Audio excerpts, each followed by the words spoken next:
요즘 제가 풍삼초를 계속해서 듣고 있습니다. 그 풍삼초를 하다가 이제 숙제가 있는데요. 이제 예수님에 대해서 나는 어떻게 생각을 하고 있는가, 내가 만난 예수님은 누구인가에 대해서 이제 생각을 하고 적어내라는 것이 있었습니다. 그래서 이제 고민을 하게 됐죠. 나는 어떤 예수님을 만났는가에 대해서 고민을 하다가 아, 그래, 나에게 있어서 예수님은 좀 친구 같은 분이셨던 것 같아라고 생각을 했습니다. 왜냐하면 예수님과 함께 대화하는 것이 좋고 함께 있는 것도 좋고, 그리고 아무 말 없이 그냥 가만히 있어도 어색하지 않은 그런 관계인 것 같아서 그렇게 생각을 했습니다. 또 예수님은 저에게 있어서 동행자이십니다. 함께 걸어가고 있고, 제가 어디로 가든지 주님께서는 함께 하시고, 그리고 저를 이끄시는 느낌이 아니라 함께 동행하시는, 옆에서 같이 걸어가시는 느낌을 많이 주시기 때문에 동행자라고 생각을 했습니다. 또한 저에게 있어서 예수님은 어, 나를 성장시키시는 분이라고 생각을 하게 되었습니다. 왜냐하면 아픈 상처를 싸매어 주시는 것뿐만 아니라 그 싸매운 것에 새살이 돋고 거기서 역사가 일어나고 더 나은 사람이 되는 것들을 경험했기 때문입니다. 이처럼 예수님에 대해서 긍정적으로 이미지를 갖고 있습니다. 예수님이 선한 목자다, 예수님이 나의 친구이다, 예수님이 나와 동행자이다 등등등, 이렇게 예수님에 대해서 좋은 이미지를 갖고 있는데 우리 성도님들도 아마 그렇게 저와 같은 이미지는 아닐지라도 예수님에 대해서 긍정적으로 생각을 하고 계실 거라고 믿습니다. 하지만 오늘 본문에서 나타난 예수님은 굉장히 느낌이 다릅니다. 낯설고 두렵기까지 합니다. 왜냐하면 무화과 나무를 보고 넌 이제 거기서 열매를 맺지 못할 거고, 거기서 이제 사람들은 너의 열매를 따먹지 못할 거야 라고 저주를 내리시고, 그리고 성전에 들어가셔서 막 상을 뒤엎으시고 들어오지 마 이렇게 막 소리 지르시고, 그런 모습들을 보면서 내가 알던 부드러운 예수님은 어디 갔나 싶을 정도로 굉장히 과격하고 그리고 분노에 찬 예수님을 만나게 됩니다. 왜 이렇게 예수님께서, 그 온유하신 예수님께서 화가 나셨을까요? 그리고 그 화난 거에 대해서 우리는 어떻게 생각을 하고 이것을 어떻게 받아들여야 될까요? 예수님께서 처음 입성하실 때 수많은 사람들이 호산나 호산나 하면서 예수님을 기쁘게 맞아들였습니다. 그리고 예수님께서는 그 소리를 들으시면서 예루살렘으로 들어가셨어요. 예루살렘에 들어가셔서 여기서 뭐라고 표현을 하냐면 모든 것을 둘러보셨다라고 얘기를 하고 있습니다. 예수님께서 둘러보신 예루살렘은 어떠한 모습이었겠습니까? 굉장히 화려하고 큰 성전이 가운데 있고, 절기를 지키려고 많은 사람들이 모여 있는 것들을 보게 되었고, 메시아를 기다리면서 저분이 예수님이 아닌가? 라는 그 기대에 찬 눈빛, 그리고 이제 메시아가 나타나면 우리가 해방되는 거 아니야? 두근두근거리는 그런 어떤 마음들이, 그리고 그런 갈망들이, 열망들이 나타나는 것들을 그 예수님은 몸소 체험을 하셨을 겁니다. 그러니까 겉보기에 이 예루살렘은 굉장히 부흥의 현장, 그리고 거룩한 예배의 그 도시로서의 모습을 하고 있었을 것입니다. 그러나 그 이면은 달랐죠. 예루살렘은 그 이전부터, 예전부터 이미 세상에 찌들려 있었습니다. 세상의 흐름에 편승하여서 이제 돈으로 예배를 드리게 되고, 돈이 없으면 예배를 드릴 수 없고, 성전에서는 계속 돈을 바꾸어 가면서 거기서 이윤을 챙기는 기득권자들이 일어나게 되고, 많은 일들이 일어나게 되면서 거기서는 하나님의 그 전능하신 그 하나님을 찬양하는 그런 모습들이 아니라 세상에 그 찌들린 그런 어떤 세상의 인간의 냄새가 나는 그런 도시로 사실 탈바꿈되어 있는 상태였던 것이죠. 그리고 성전은 세상의 흐름을 강화시키는 그런 역할을 하고 있었습니다. 종교 지도자들은 겉보기에는 예수 그리스도를 선포하고 그리고 메시아에 대해서 막 설교를 하였지만, 정작 그들은 그 사회 체계에 대해서 더 강하게 만들고 더 안정감을 누리게 하고 그 안에서 기득권을 누리려고 많이 노력을 하게 되고, 하나님 뜻대로 살아가야 됩니다 라고 가르쳤지만 정작 가난한 사람, 소외당한 사람들을 구제하기보다는 그들을 배제하고 그들을 멸시하는 그런 행태들을 보여주었습니다. 그래서 그들의 그 신앙은 굉장히 반쪽이었고 그들의 예배 또한 겉모습만 번지르르한 그런 빈 껍데기에 불과하였습니다. 저는 오늘 말씀을 준비하면서 굉장히 마음에 찔렸습니다. 지금 예수님께서 나를 전부 다 둘러보시고 나에 대해서 평가를 하실 때 과연 내 이 겉모습만 보고 계시는가, 아니면 내 안에 내면에 있는 여전히 세상의 흐름대로 살아가고 있고 여전히 세상에 편승하여서 살아가고 있는 내 모습을 바라보고 그거에 대해서 어떻게 생각하고 계실까에 대해서 걱정이 되는 것이죠. 나는 세상의 구조적인 악에 대해서 얼마나 깨어 있고 그것을 고발하고 있는데 내가 성심성의껏 행동을 하고 있는가, 그리고 그것을 선포하고 있는가에 대해서 다시 돌아보게 되는 것입니다. 사실 아무 생각 없이 살면 우린 세상의 흐름대로 살아갈 수밖에 없습니다. 남들이 이쪽이 좋다라고 하면 우르르 가게 되고 나 또한 함께 걸어가게 되고 이쪽이 올바른 모습이다라고 생각을 하게 되면 그쪽으로 우르르 가고 함께 그 흐름대로 갈 수밖에 없는 것이죠. 또한 구조적인 악에 대해서 말하지 않고 그리고 그것을 고발하지 않는다면 우리 교회에서는 교회마저도 그것을 고발하지 않다면 그럼 세상의 악의 그 구조에 대해서 고발할 사람들은 아무도 없는데 나는 그것을 경계하고 거기서 내가 깨어 있는가에 대해서 다시 돌아보게 된 것입니다. 사실 오늘 말씀을 준비하면서 많은 갈등이 있었습니다. 이제 설교 준비를 하면서 목사님이랑 이제 이런저런 얘기를 나누게 되었어요. 이런저런 얘기를 나누면서 내가 오늘 설교를 다시 갈아엎어야 되겠구나. 이런 이제 갈등이 이제 생기게 되었습니다. 왜냐하면 지금 준비한 메시지가 굉장히 딱딱하다는 느낌을 받았어요. 그리고 듣기 굉장히 불편할 수 있겠다라는 생각도 이제 들게 되었습니다. 왜냐하면 막 소외된 사람들, 구조적 악, 막 이렇게 이제 거시적인 관점에서 우리가 어떻게 이 사회를 바꿔 나가야 됩니까? 이런 얘기를 이제 해 나가야 되니까 너무나도 마음이 어렵더라고요. 이 설교를 이게 좀 잘못하면 김일현 목사 왠지 빨갱이인 것 같은데 막 이런 얘기를 들을 수도 있고 보수인 것 같은데 이런 얘기를 들으면 얼마나 당황스럽겠어요. 그럴 바에 조금 더 우리 성도님들의 마음을 만져주고 공감하고 위로해주는 그런 설교를 해야 되는 것 아닌가. 그래서 말씀을 조금 더 그쪽으로 이제 파면 좋지 않을까라는 이제 고민을 하게 되었습니다. 그런 고민을 하던 와중에 하나님께서 이러한 마음을 주셨어요. 이런 설교도 네가 했으면 좋겠다라는 마음을 주셨어요. 듣기 불편하고 딱딱하고 공감되지 않을 수 있는 그런 설교이지만 그럼에도 불구하고 네가 이것을 선포했으면 좋겠어 라는 그런 마음을 주시자 또 담대하게 그래 이대로 읽고 가야 되겠다 라고 생각을 하면서 이제 설교를 이 흐름대로 계속 준비를 했습니다. 제가 이 고충에 대해서 왜 이렇게 설명을 했겠습니까? 예수님께서 그렇게 선포하고 그것 때문에 화를 내셨기 때문입니다. 이 불편하고 딱딱한 말씀에 대해서 예수님은 화를 내면서 야 이거 틀려 먹었어, 이건 다 글렀어 하면서 화를 내신 거예요.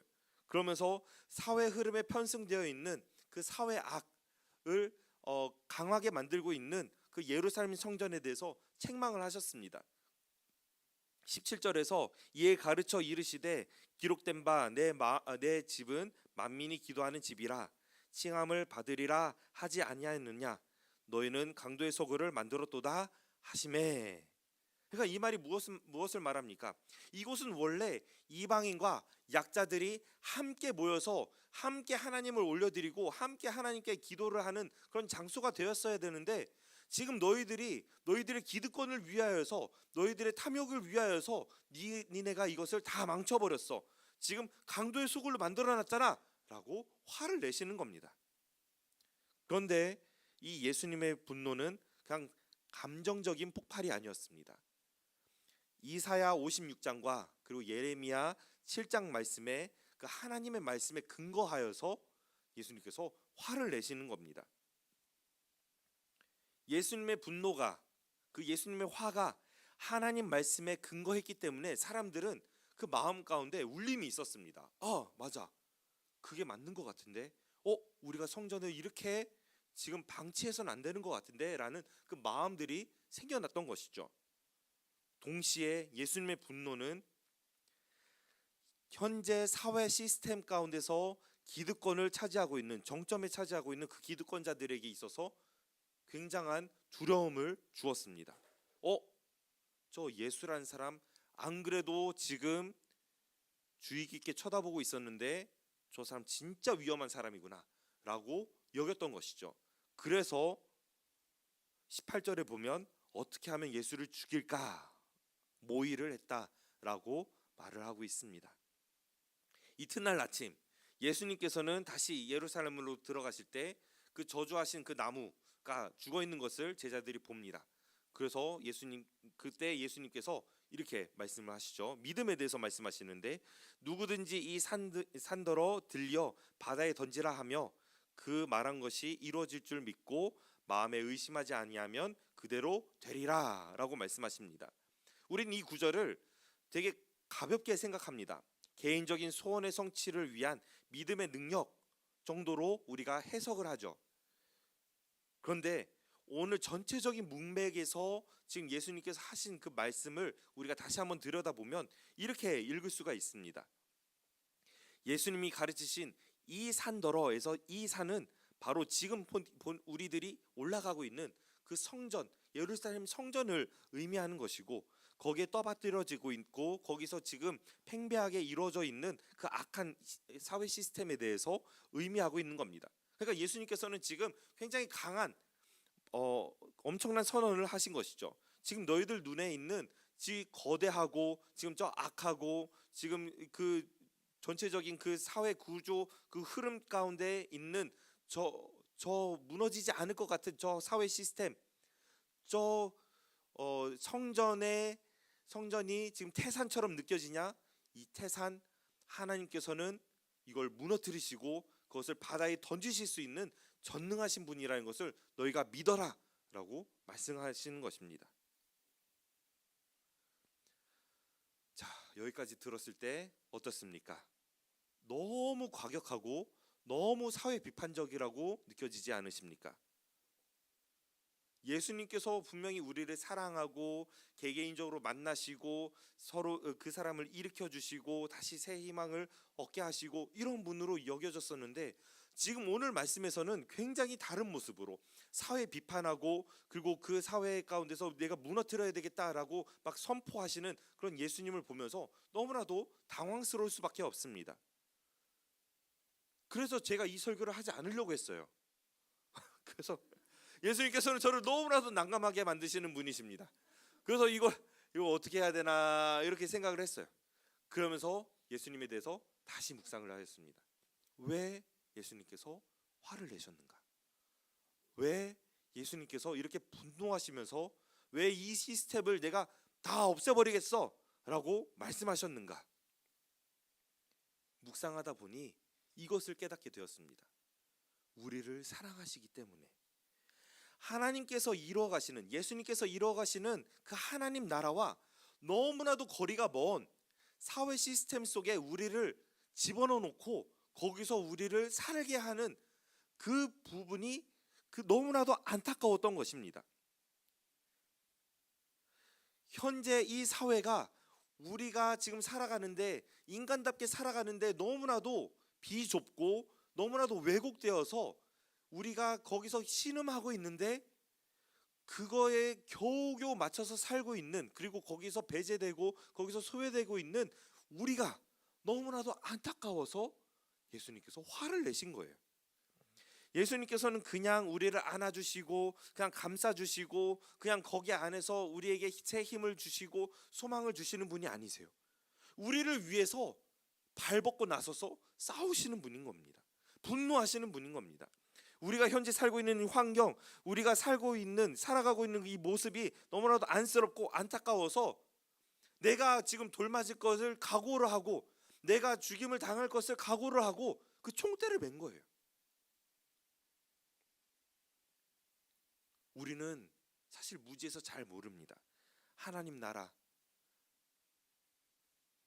사람답게 사는 그 사회, 그런 것이 있는가? 지금 내가 살고 있는 사회가 그냥 사람답게 사는 게 아닌가라고 생각할 수 있는데 아니라는 거예요. 그리고 그것을 알지 못할 뿐만 아니라 설마 그런 것이 오겠어? 기대조차 우리는 하지 못하는 그런 존재입니다. 그냥 우리는 주어진 대로 살아갈 수밖에 없는 연약한 존재예요. 예수님을 믿는 사람들도 마찬가지입니다.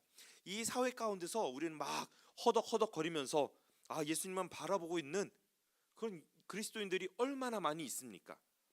아파하면서도 더 나은 사회가 있을 거다라는 그 기대를 전혀 하지 못한 채 그냥 주님, 내가 이 사회 가운데서 지금 이 상황 가운데서 어떻게든 벗어나게 도와주세요. 이것만 우리가 간구할 수밖에 없는 그런 그리스도인들이 얼마나 많이 있습니까? 사회의 탓, 그리고 지금 왜곡된 이 사회 구조의 탓을 하지 못하고 나의 탓을 하며 주님, 내가 더 나은 사람이 될 수 있도록 주님 도와주시옵소서. 그래서 이 왜곡된 이 세상 가운데서 내가 더 나은 사람이 되어서 하나님의 뜻대로 내가 살아갈 수 있도록 주님 도와주시옵소서라고 우리는 간구할 수밖에 없는 사람들이 얼마나 많이 있냐는 겁니다. 지금 주어져 있는 이 악한 사회 속에서 치열하게 살면서 주님 살려달라고 기도하는 사람들이 태반이라는 거예요. 예수님께서는 그게 못마땅하셨던 겁니다. 예수님께서는 그게 슬프셨던 겁니다. 그래서 화가 나신 거예요. 진짜 하나님 나라의 그 삶이 있는데 이것을 막고 있는 그 사회가 너무나도 화가 났던 겁니다. 그래서 분노하신 것이죠. 그러면서 하나님을 믿어라. 다른 거 믿지 말고 하나님을 믿어라. 지금 이 거대하고 지금 절대로 무너지지 않을 것 같은 너희를 억압하고 있는 이 사회 시스템 걱정하지 말고 하나님을 믿어. 하나님께서 이것을 박살내 주실 거야. 그리고 네가 사람답게 살아갈 수 있는 그 나라를, 하나님 나라를 내가 약속해 줄 거야. 하나님께서 그렇게 만들어 주실 수 있는 전능하신 분이야. 그러니까 걱정하지 마 라고 예수님께서 선포하신 겁니다. 그런데 예수님께서 어떻게 말씀하고 계십니까? 칼을 들고 싸우라. 우리한테 그것을 요구한 것이 아니라 하나님을 믿어라. 그리고 기도해라 라고 말씀하고 계십니다. 산을 들려 바다에 던져질 거라고 믿고, 그렇게 믿고 기도해라. 니네가 지금 꿈꾸지 못하고 있는 그 사회에 대해서, 하나님 나라에 대해서 한번 도전해보고 그것을 한번 믿어보고 그것을 간구해봐라. 그러면 그 나라가 올 거야 라고 예수님께서 우리에게 말씀해 주신 겁니다. 기도가 답인 줄 믿으시기 바랍니다. 하지만 솔직히 우리가 그러면 우리가 사회 시스템을 무너뜨리는 그 하나님을 우리가 찬양하며 우리가 이 사회에 대해서 우리가 다시 한번 하나님 나라를 위하여서 우리가 기도합시다라고 할 때 우리가 기도가 잘 나옵니까? 사실 그렇게 잘 나오지 않습니다. 그게 굉장히 먼 느낌이 들고 되게 허공을 잡는 그런 듯한 그런 어떤 어색함과 그 답답함이 그 기도 속에 있습니다. 나의 자녀, 나의 가정, 나의 그 직장, 내 이웃을 위해서 기도합시다라고 하면 기도가 술술술 나오는데 자본주의의 탐욕과 왜곡된 사회 구조를 탄식하는 마음으로 우리 하나님 나라를 위하여서 기도합시다라고 이렇게 기도 제목을 던지게 되면 어려운 거예요. 와닿지가 않습니다. 저도 그래요. 저도 그렇습니다. 그럼에도 불구하고 예수님께서는 그거에 대해서 계속해서 말씀하십니다. 어떻게 말씀하시느냐? 공생애에서 끊임없이 기적을 보여주세요. 기적을 보여주시면서 야, 내가 이거 못할 것 같았었는데 이거 하는 거 봤지? 그러니까 날 한번 믿어봐. 그러면서 다시 또 새로운 일이 일어났을 때 이건 예수님 좀 어려울 것 같은데요. 또 믿음 없는 행동을 하면 또 제자에게 야, 믿음 없는 녀석아, 이거 다시 한번 믿어봐. 내가 또 기적을 일으켜 볼게 한 다음에 기적을 일으키는 그런 신뢰할 만한 예수님을 우리에게 계속해서 보여주신 거예요. 예수님께서는 나는 신뢰할 만한 존재야. 그리고 하나님께서는 신뢰할 만한 분이야 라는 것을 예수님께서는 끊임없이 보여주시고 난 다음에 지금 말씀하시는 겁니다. 지금 너희들 왜곡된 세상을 살고 있어. 지금 하나님의 형상대로 살아갈 수 있는 사회가 아니야. 그런데 나를 한번 믿어봐. 그리고 하나님을 한번 믿어봐. 그러면 너의 형상대로 살아갈 수 있는, 내가 지은 대로 살아갈 수 있는 그 방식대로 살아갈 수 있는 그 나라가 분명히 올 거야. 그게 기적일지라도, 니네가 지금 허황되다고 생각할지라도 그것을 우리가 믿고 기도한다면 그것은 너희가 받은 줄 알라. 그것이 이루어질 줄 알아라 라고 말씀하고 계십니다. 그래서 우리는 열심히 기도를 해야 되겠죠. 그 기도를 해야 될 것입니다. 이 땅에 하나님 나라가 임하기를 우리는 기도해야 할 것입니다. 그런데 문제는 24절에서 참 끝났으면 이렇게 깔끔하게 이제 끝나서 이제 참 좋았을 텐데 25절이 남아 있는 거예요. 그래서 25절을 이제 읽었는데 저의 마음을 너무나도 어렵게 했습니다. 우리 25절을 한번 더 읽어볼까요? 25절입니다. 서서 기도할 때 아무에게나 혐의가 있거든 용서하라. 그리하여야 하늘에 계신 너희 아버지께서도 너희 허물을 사하여 주시리라. 네, 믿음으로 세상이 그 거대한 산을 무너뜨려라. 그것을 위하여서 하나님 나라가 임할 것을 위하여서 기도해라라고 하시고선 갑자기 용서에 대해서 말씀하고 계시는 거예요. 24절까지만 쓸 걸.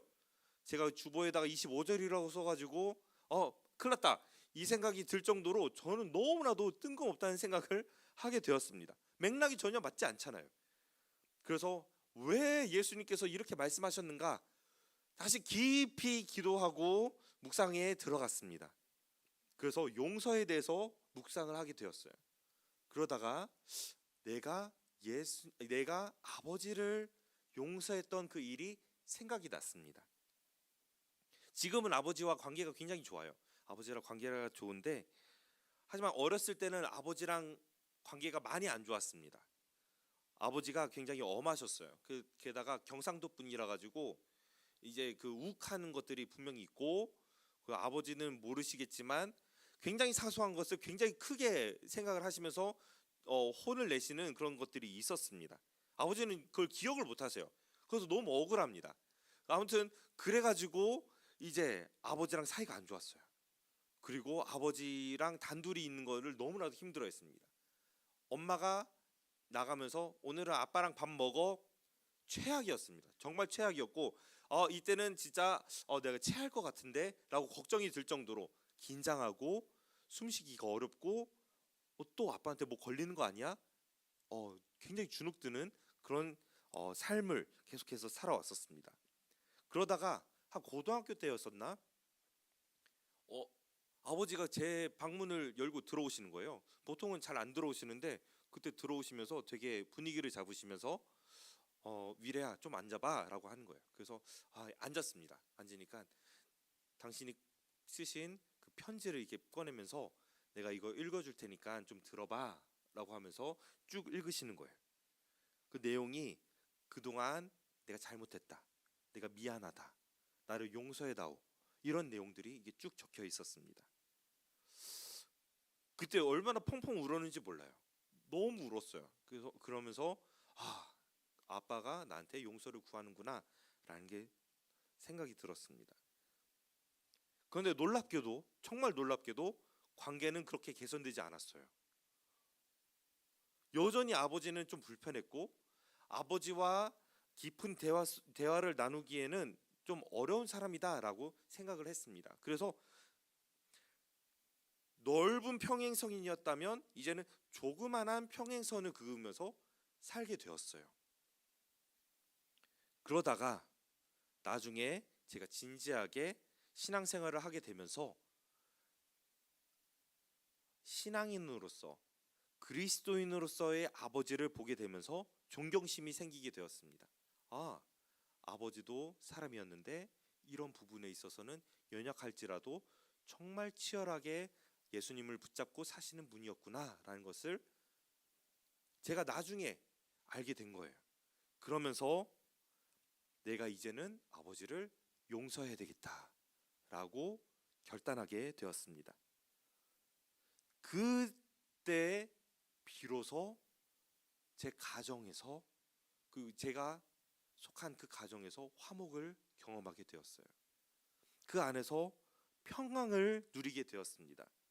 제가 용서를 하니 아버지와 그리고 저와의 그 관계에서 평강이 흐르는 것을 경험하게 되었습니다. 용서는요, 나를 평강으로 이끄는 힘이 있는 것 같습니다. 내가 하나님 나라를 살아내려면 내 안에서부터 먼저 평강이 있어야 합니다. 내 안에 누군가를 굉장히 미워라 하고 이 사람이랑 상종을 못하겠어 하면서 그 사람과의 그 관계로 인하여서 상처로 인하여서 문을 닫고 있다면, 그 미움과 증오가 있다면, 아무리 세상이 변하고 아무리 하나님 나라가 내 안에 내게 임한다고 하더라도 나는 그것을 누리지를 못할 것입니다. 왜냐? 내 안에는 아직도 미움이 있기 때문에, 내 안에는 아직도 그 평강을 경험하고 있지 못하기 때문에 그런 것이죠. 제게 아버지는 혈연이어서 그래서 용서해야 되는 이유가 굉장히 강했습니다. 계속 얼굴을 보고 살아야 되잖아요. 그런데 다른 사람은 어떻습니까? 남남인데 좀 친해졌다가 무슨 일이 생겨가지고 싸웠어. 그러면 안 되겠다, 너랑은 관계 끊어 하면서 끊어지면 어떻습니까? 살기는 쉽습니다. 살기는 쉬운데 끊어낸다고 해서 내 마음 가운데 그런 평강이 찾아오느냐? 그건 아닌 것 같아요. 내가 용서를 할 때 비로소 내 안에서 평강이 시작되는 것입니다. 그리고 용서한 사람과 우리는 화목을 경험하게 될 것이고, 그 화목으로 인하여서 우리는 하나님 나라를 가장 가까운 곳에서 경험하게 되는 것입니다.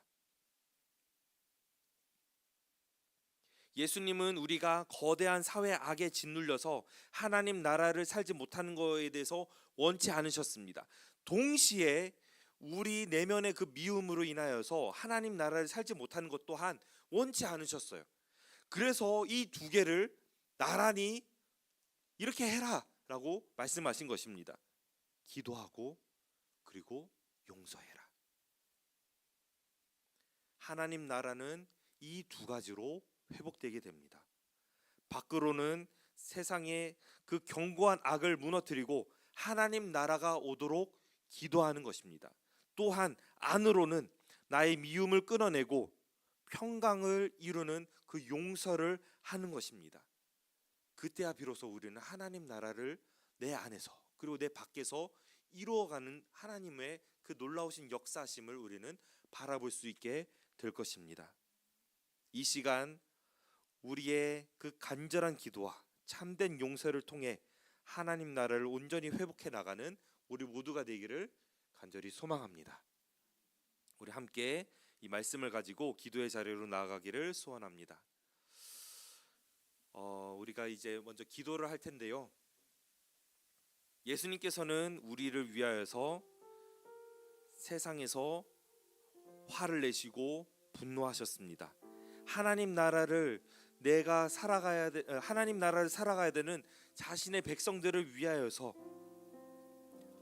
얼마나 아파하고 신음하는가를 안타까워하면서 그것을 화로 풀어내셨습니다. 세상을 향하여서 화를 내시고 그리고 그거에 대해서 분노하시면서 새로운 세상이 있어, 새로운 사회가 있어, 하나님 나라가 있어, 그러니까 걱정하지 마 라고 우리에게 다시 한번 새로운 그런 결단들을 하게 하시고 새로운 것들을 보게 하셨습니다. 그렇게 하나님 나라를 이루어 가시는 그 주님께 감사하기를 원합니다. 그리고 그 주님께 우리가 응답하기를 원합니다. 주님, 나도 주님의 나라를 살아가게 하여 주시옵소서. 세상의 흐름 속에서 내가 벗어날 수 있도록 주님 도와주시옵소서. 내가 세상 가운데서 내가 하나님 나라를 꿈꿀 수 있게 하여 주시옵소서. 지금 내가 살고 있는 이 세상이 비참하고 내가 이 세상 가운데서 내가 신음하고 있지만 이것보다 더 나은 세상이 있다는 것을 주님께서 역사하고 계시고 주님께서 만들어 가시고 예비하신 그 나라가 있다는 것을 내가 믿으니 주님 그 역사가 그 나라가 임하여 주시옵소서. 우리 간절한 마음으로 우리 함께 기도하도록 하겠습니다. 기도하겠습니다. 하나님 아버지 감사합니다. 주님 이 나라가 임하게 하여 주시옵소서. 하나님의 나라가 임하게 하여 주시옵소서. 사람이 살아갈 수 있는 그런 마음을 허락하여 주시고 사람이 살아갈 수 있는 그런 마음을 허락하여 주시옵소서. 주님 사람답게 살아가길 원합니다. 하나님의 형상답게 살아가길 원합니다. 주님 이 세상이 얼마나 나를 억압하는지요, 나를 얼마나 아프게 하는지요, 내가 이것으로 인해서 얼마나 많이 넘어지는지요, 내가 이것으로 인해서 내가 얼마나 신음하는지요, 주님 나를 불쌍히 여겨주시옵소서. 주님의 마음을 내가 다시 한번 깨닫기를 원합니다. 주님의 마음으로 내가 주님 이 세상을 바라보며 주님의 눈으로 이 세상을 바라보며 주님의 분노하시는 그 마음을 우리가 깨달아 것을 우리가 힘입어 하나님께서 역사하시는 것들을 내가 바라보며 예비하신 그 하나님 나라를 내가 살아낼 수 있도록 주님 인도하여 주시옵소서. 그러기 위해서는 주님 내게 믿음이 필요합니다. 주님에 대한 신뢰가 필요합니다. 하나님 나라에 대한 그 명확한 모습들이 필요합니다. 주님 함께해 주시옵소서. 그 은혜가 내 안에서 부어질 수 있게 하여 주시고 구현될 수 있게 하여 주시고 내 삶의 자리 가운데 날마다 일어나게 하셔서 주님의 나라가 그리고 더 많은 사람들이 주님 안에서 아버받는 사람들이 일어나며 주님 성령의 기름 회복했었던 사람들도 전해질 수 있도록 주님의 마음이 필요합니다. 주님의 마음이 필요합니다. 주님의 잔을 채워 주님의 그 흐름대로 내가 살아갈 수 있도록 인도하여 주시옵소서. 우리 한 번 더 기도하실 때 우리에게 도전하신 그 기도와 그리고 용서를 위하여서 우리가 함께 간구했으면 좋겠습니다. 하나님 나라를 위하여서 간구하는 그 기도가 멈추지 않게 하여 주시옵소서. 내 안에서 샘솟을 수 있게 하여 주시옵소서. 하나님 나라가 임할 것을 믿음으로 선포하게 하여 주시옵소서. 내가 다 알지 못하지만 하나님의 공의가 드러나는 그런 세상이 이 자리 가운데 그리고 이 사회 가운데 일어날 수 있게 하여 주시옵소서. 또한 우리가 용서에 대해서 우리에게 허락하셨사오니 주님 내가 이 용서하는 용기를 허락하여 주시옵소서. 용서할 수 있는 마음을 허락하여 주시옵소서. 나를 부인할 수 있게 하여 주시옵소서. 나를 죽이며 다시 한번 내가 용서해야 되는 그 사람을 용서할 수 있게 하여 주시옵소서. 그래서 이 땅 가운데서 하나님 나라가 다시 한번 나타날 수 있게 해달라고 우리 함께 기도하도록 하겠습니다. 기도하겠습니다. 하나님 아버지 감사합니다. 주님 내가 기도할 수 있는 자가 되기 원합니다. 주님 내가 그것이 어색하고 주님 내게 있어서 내가 허물을 잡는 것처럼 답답하지만 그럼에도 불구하고 그것이 문제가 아니라 하나님 나라를 날마다 갈망할 수 있는 사람이 될 수 있도록 주님 인도하여 주시옵소서. 주님의 마음이 있기를 원합니다. 주님 날마다 내 안에서 하나님 나라에 대한 그 소망이 넘칠 수 있게 하여 주시고 하나님의 말씀이 날마다 내 안에서 살소서. 그것이 하나님의 나라이구나, 이것이 하나님의 나라이구나 깨닫는 것을 경험할 수 있도록 주님 인도하여 주시옵소서. 용서하게 하여 주시옵소서. 또 하는 사람들을 용서하게 하시옵소서. 나의 마음 가운데 나를 아프게 하고 내가 외면하고 있는 이 사람을 용서할 수 있게 하여 주시옵소서. 병행성을 듣는 것을 네가 멈추고 그 안에서 진정한 화합을 경험하며 하나님을 경험할 수 있도록 주님 인도하여 주시고 말씀으로 내가 다시 한번 경험한 것들을 내가 분들을 받을 수 있도록 주님 인도하여 주시옵소서. 내가 얼마나 주님의 마음을 알지 못하였습니까? 주님의 마음을 내가 얼마나 깨닫지 못하였습니까? 주님 내 마음을 쳐주시옵소서. 주님 나의 마음을 쳐주시옵소서. 내가 다시 한번 회복할 수 있게 하여 주시옵소서. 붙들림 받을 수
채워 주소서.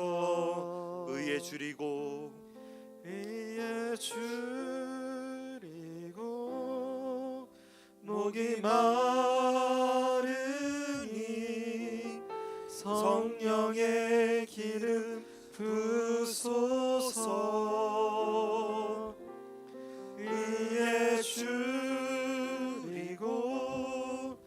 목이 마르니 내 잔을 채워 주소서. 주님,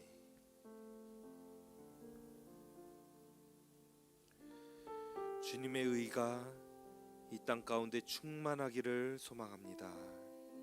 주님의 나라가 이 땅 가운데 충만하기를 소망합니다. 성령 하나님, 역사하여 주시옵소서. 우린 너무나도 연약하고 우리의 지혜는 너무나도 미약하여 내가 꿈꿀 수 있는 것이 많지 않지만 성령님께서 우리에게 찾아와 주셔서 감동케 하셔서 다시 한번 하나님 나라가 무엇인가에 대해서 꿈꿀 수 있는 우리가 될 수 있도록 주님 인도하여 주시옵소서. 하나님 나라를 꿈꾸게 하시고 믿음으로 기도하며 선포하게 하시고 삶으로 하나님 나라를 살아내며 용서로 하나님 나라를 확장해 나갈 수 있도록 도와주시옵소서. 이제 세상으로 나아갑니다. 그 세상이 기도와 용서로 하나님 나라가 될 수 있도록 하여 주시옵소서. 예수님의 이름으로 기도합니다. 아멘. 이제는 우리 구주 예수 그리스도의 은혜와 하나님의 사랑과 성령의 교통하심이 기도와 용서로 하나님 나라를 이루어가기로 결단하는 모든 사람들과 함께 하시기를 간절히 축원하옵나이다. 아멘.